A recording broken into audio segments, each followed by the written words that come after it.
Kā tev šeit, tev plānojas arī kaut kādas plaukta sistēmas? Jā, tagad pūtās mums vajadzēs salikt višķi apsildes. Mēs saliksim to simšu. Cik kā šeit ziemā ir temperatūra nekad nekrīt zemāk par 5 grādiem. Nu, šeit var aptur nelikt, plus 5 grādi būs vienmēr.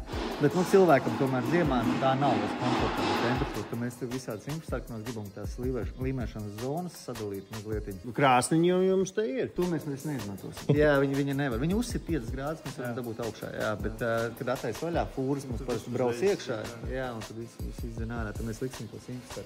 Kā centiņu nopelnam tā uzreiz, ja ir noliktavu, tad ir kur ieguldīt. Nē, nu tagad tu varēsi daudz arī vairāk stāvēt. Rekord, ja tev katrā elītē arī tajā boksiņā, ja paušu plaukta sistēmā, ja tur uzreiz rekord čuk, 3 līmeņos ļoti labi, jā. Te jau tagad laikam tā viena puse, laikam sanāk viena fūra kaut kur, jā?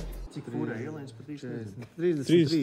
Sanāk, jā, pusotra fūra vienā pusē. 24 fūras mēs varam salikt tikai tajos papildu boksos. Nu, tad 24 fūras un plusus tur jau šito, jā. Protams, mums jāatstāj tā vieta, kur ir šķirošanas vieta, kad atnāk preces, mēs viņus sašķirojam. Tad saliekam tur pa tiem boksiem, pa cipariem. Un mums šomēnes tikai Pinkstafu, laikam, ir kaut kas vairāk kā 25 fūras iziet cauri.